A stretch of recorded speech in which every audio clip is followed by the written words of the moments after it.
half years behind bars. They are the first two members of the Rankin County Goon Squad to learn their federal fate, all for actions of allegedly planting evidence, of torturing victims, even planting drugs and a weapon to try and cover their tracks. One defense attorney in court today admitted their actions were atrocious. This has been a historic day and historic sentencing. Hunter Elward, the man who shot Michael Jenkins in the mouth, got 20 years in prison. The first member of the Rankin County Goon Squad to be sentenced, his attorney stated in court that if deputies wanted to work overtime for the Rankin County Sheriff's Department, they had to work with the Goon Squad on the night shift. Elward apologizing for the actions of he and others for abusing and sexually torturing Eddie Parker and Michael Jenkins in what started as a suspicious person investigation, but later led to a cover-up. Some would say, like sun coming out. Jenkins, somewhat relieved that the man who shot him got 20 years, the maximum under the federal sentencing guidelines. This squad never go away.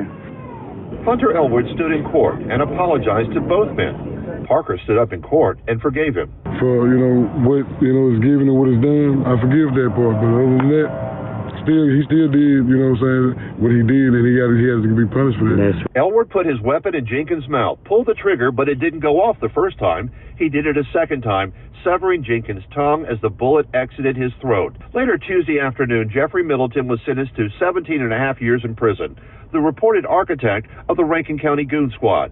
In the assault in January of last year, 6 officers tortured the victims, tested their tasers to see which one was the strongest, and tried to cover all the evidence after. Prosecutors say Middleton said he had no problems killing anybody. Any claim that they didn't have any idea what's going on, I believe, was put to rest this morning. Middleton was a lieutenant who not only took part in the torture, but helped in the cover-up of the evidence.